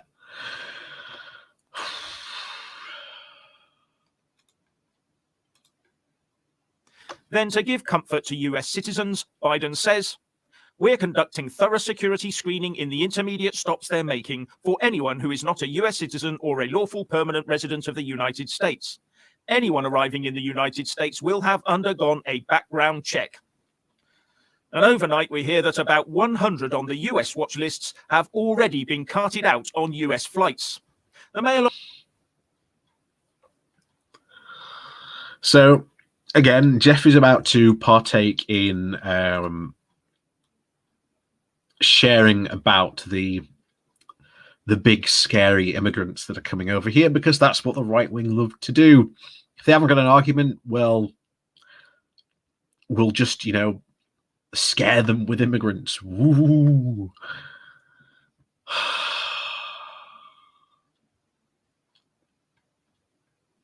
Yeah, Jeff Channel was the pilot of GB News. That is true, Colin. That is true.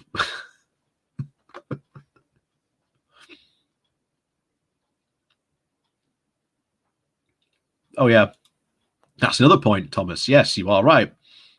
The UK has lost influence massively. In fact, if you saw the quote, what was it? Boris Johnson had about as much influence on the president as the dog handler to Biden's dog.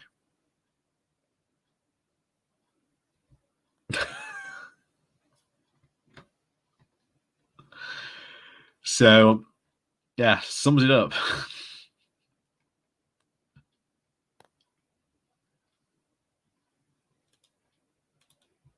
Online reported earlier today. As many as 100 Afghan evacuees flown out of war-torn Kabul are on intelligence agency watch lists, a United States government official warned on Tuesday, as it was revealed one passenger flown out to Qatar has potential ties to ISIS.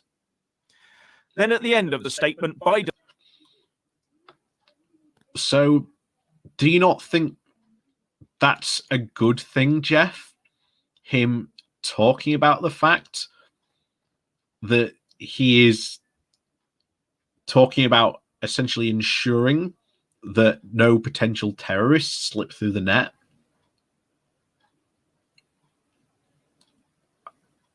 I fail to see how this is bad again.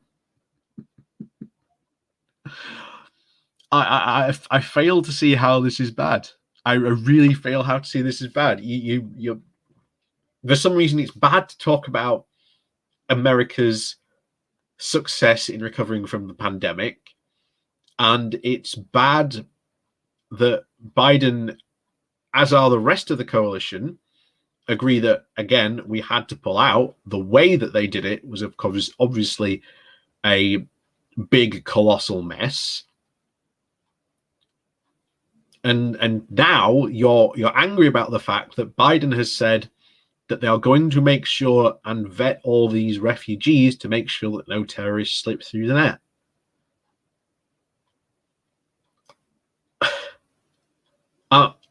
I'm generally struggling, Jeff, to see anything bad about Biden has said here.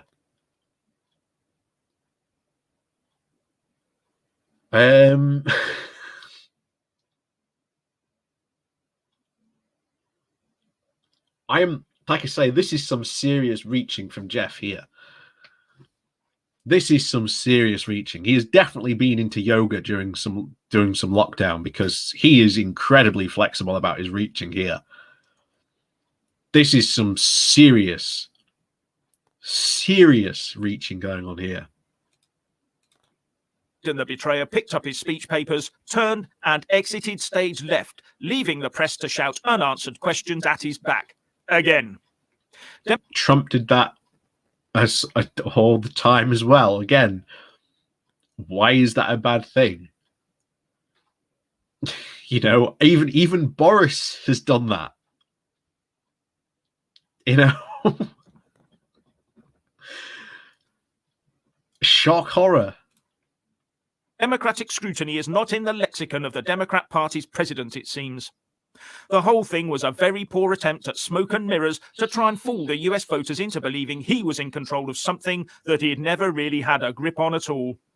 And right now, people are beginning to worry about an attack on the Allied forces during these last hours of our withdrawal, or a last-minute panic stampede of Afghans flooding on the runway as the last flights prepare to leave. Predictable things that I've talked about before. Well, these things are indeed, quote, predictable, Jeff. We've seen, people trying to flood and, leave Afghanistan as quickly as possible because, believe it or not, again, the plane is indeed the best way. Like I say, most of the countries around them are literally not going to either accept them as asylum seekers, or they are just going to push them on, and it's going to be a very long journey for them to maybe even find safety.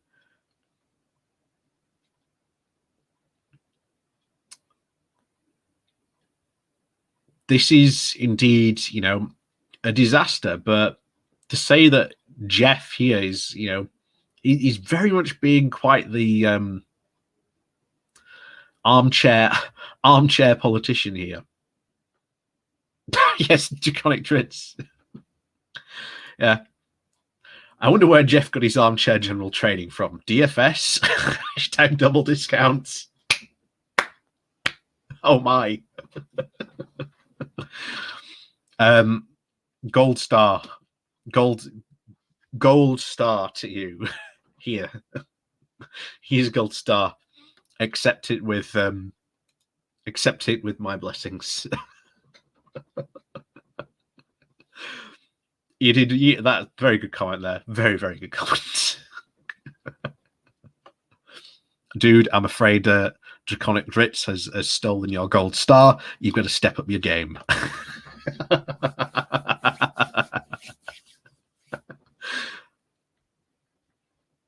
Oh, but yeah, this is some serious reaching here, Jeff. We're going to speed it up some more because I don't see what his point is. There's nothing really bad he's really mentioned here. So what now? Well, keep watching. But first, I just want to say a massive thank you to all my Super Thanks, Patreon and PayPal supporters, as well as all of those that do buy a mug with my mug on it. Links in the descriptions box below. You really do help me keep this channel going. So we now have 6 days left to get everyone out, including the troops and diplomatic personnel. But many, many Afghan helpers will now find themselves discarded, left to rot under the Iron Taliban rule. And the talk is that the UK might have to pull up stumps maybe a day or more early. What else can we sensibly do? And the French have already said they will probably be fully out by the end of play tomorrow, Thursday. And the Telegraph reports that the French European Affairs Minister Clement Beaune told C News TV that a new migration agreement will be needed between the UK and the EU. Sounds to me like... Right, Jeff getting in there, Jeff trying to get in here. The French have a bad military meme.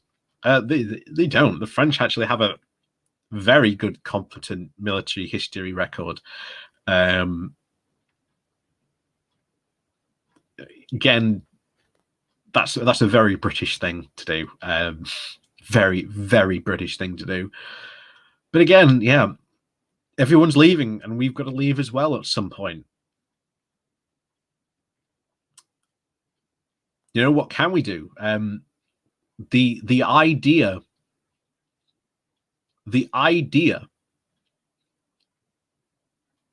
that, you know, as Boris Johnson has been saying, that, you know, we are global Britain and we'll get involved in all these stuff around the world. Like I say, we sent that task force off to China.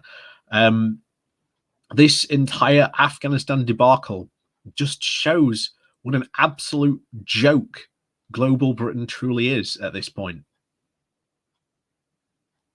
And like I say, this goes back to obviously our imperial adventures, because again, this is what would happen. We'd go off on these imperial adventures, we'd find some small country, we'd take their stuff and we'd bring it back here, and the upper class would enrich themselves, and it would become quite very much the upper class British thing to do. And like I said, I did a video earlier today on this fact that a lot of people are, again, blaming politicians. And again, there is rightly a lot of blame to go around of the politicians. But what a lot of people are not blaming are the press. I mean, Christopher Hitchens, of all people, I know he has like this superstar status around like certain corners of the internet, but even he back then was cheering for the Afghanistan war, saying what a fantastic thing it was, and ooh-rah-rahing and poo-pooing the naysayers of this war. You know, the media does have a lot of culpability itself in not speaking out about this. There was a survey done about, again, coverage of the Iraq war, the Afghanistan war, and only about 2% of the BBC coverage was from people who were against going into the Afghanistan war.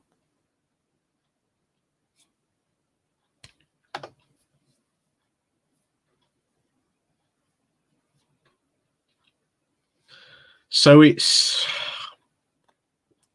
yeah, like I say, the problem is not just relies on the politicians, but the media also have to share some of this blame. They were they were, cheerleading along this, imperial nostalgic adventure as well. And they daren't, shall we say, activate true criticism lenses, because then they might have to criticize themselves.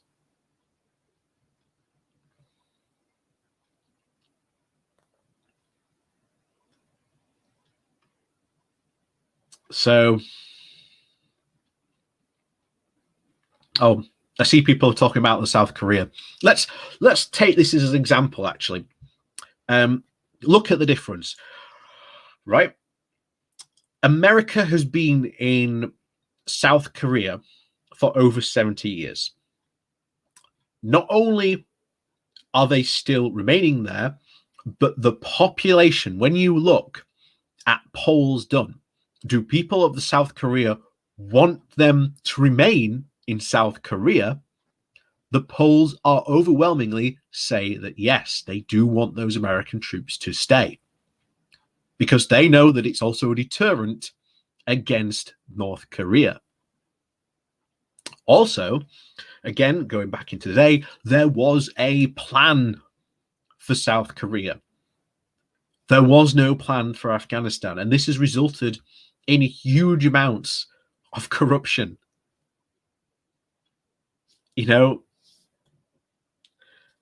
Like I say, because there was no planning involved, we could have had potentially the planning gone into what went into the South Korea, and obviously the ending of the Korean War and the building up of South Korea. We could have had that, and America might even have been there for another 70 years. We don't know. But if there had been that planning, and it goes back to saying that there was only one senator, I can't remember her name, who voted against for Bush to have literally a blank check of going into Afghanistan. And she said this for the exact reasons I'm saying this now. There was no plan. Sure, you will win, but then what?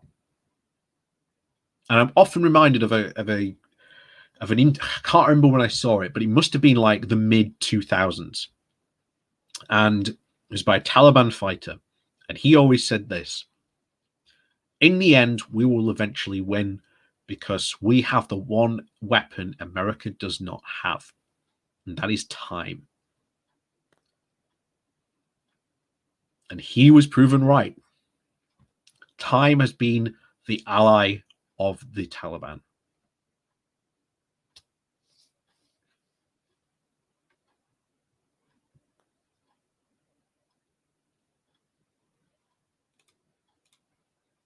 Like the French want us to lay on an official one-way ferry service and have us pay for it too.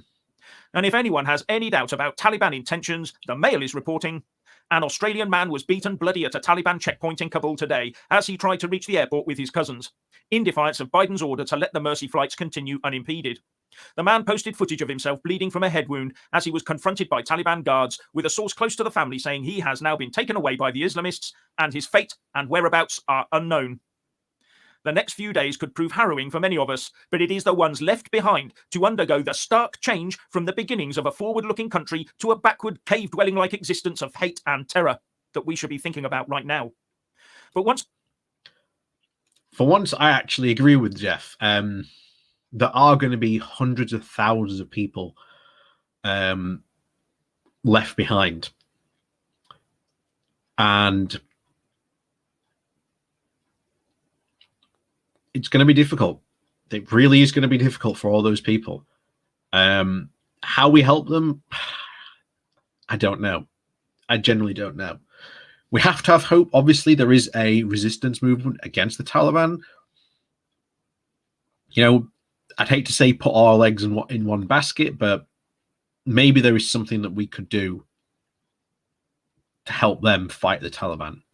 And maybe they might be the ones to take over Afghanistan. At least under them, it may be better. We don't know. We're also, as I said before, we're also really going to have to hope that the people of Afghanistan realize that the past 20 years of, freedom of expression, the art and the culture that has essentially been rediscovered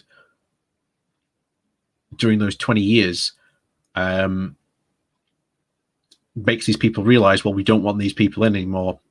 We're going to get rid of them. But I think if they do that, they will need third-party help. And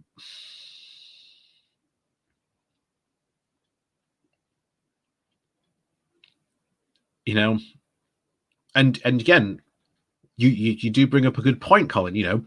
We did that with the Mujahideen, which eventually became the Taliban.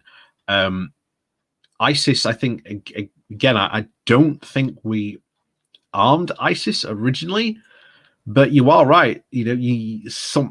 Sometimes you end up with these bad things, but sometimes you're going to end up supporting the lesser of two evils.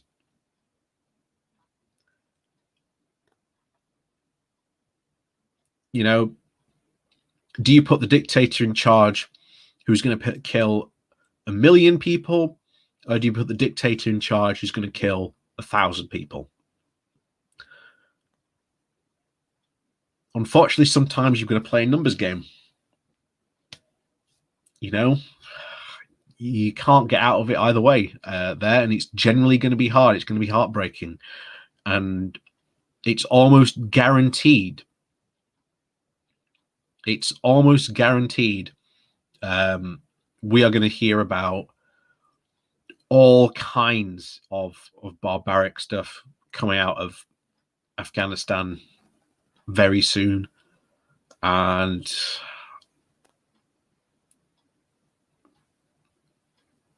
I hope the people that get out, they get out and they get to safety. And those that stay, I hope they're safe. I really do. But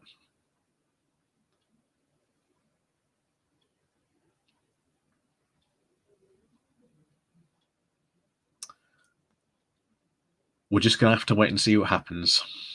We're just going to have to wait and see what happens. And generally, we are going to have to hope for the best. And hoping for the best from bad people sometimes leads you onto a massive road of disappointment.